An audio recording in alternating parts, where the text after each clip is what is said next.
നമ്മളൊക്കെ എക്സാമിന് പ്രിപ്പയർ ചെയ്തുകൊണ്ടിരിക്കുമ്പം ആ എക്സാമിന്റെ ഡേറ്റ് അടുക്കുന്നതോറും നമുക്ക് മനസ്സിൽ ഭയങ്കര ഒരു ടെൻഷനാണ് അല്ലേ? നിങ്ങളത് ഫീൽ ചെയ്തിട്ടുണ്ടോ? ഒരു സ്ട്രെസ് അനുഭവപ്പെടാറുണ്ട്. അപ്പോൾ ആ എക്സാമിനേഷന്റെ സമയത്തുള്ള സ്ട്രെസ് ഒഴിവാക്കാൻ നമുക്ക് എന്തൊക്കെ കാര്യങ്ങളാണ് ചെയ്യേണ്ടത്? അതാണ് നമ്മൾ ഈ വീഡിയോയിൽ ഡിസ്കസ് ചെയ്യുന്നത്. നമുക്കറിയാം, നമ്മളെ നീറ്റ് എക്സാം മെയ് 4-ാം തീയതിയാണ്.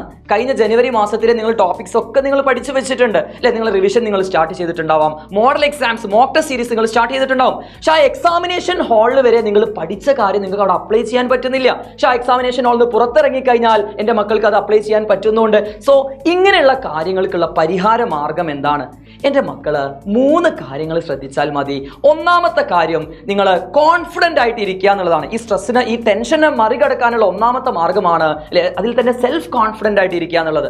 കോൺഫിഡൻസ് എന്താണ്? കോൺഫിഡൻസ് നമ്മൾ പഠിച്ച MCQs മാത്രമേ, നമ്മൾ ചെയ്ത് പഠിക്കുന്ന MCQs മാത്രമേ വരാൻ പോകുന്ന നീറ്റ് എക്സാമിന് ചോദിക്കുന്ന ഉള്ള ഒരു കാര്യം നമ്മളെ മനസ്സിനെ നമ്മൾ പറഞ്ഞ് പാകപ്പെടുത്തണം. അതാണ് കോൺഫിഡൻസ്.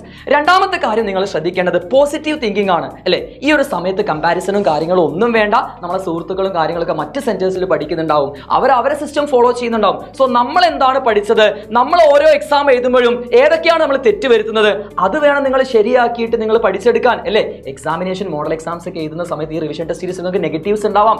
ആ നെഗറ്റീവ് പോസിറ്റീവ് ആക്കുക എങ്ങനെയാണ്? ആ തെറ്റിയ കാര്യങ്ങൾ നിങ്ങൾ ചെയ്ത് പഠിക്കുക എന്നുള്ളതാണ്. സോ പോസിറ്റീവ് തിങ്കിങ് മാത്രം മതി.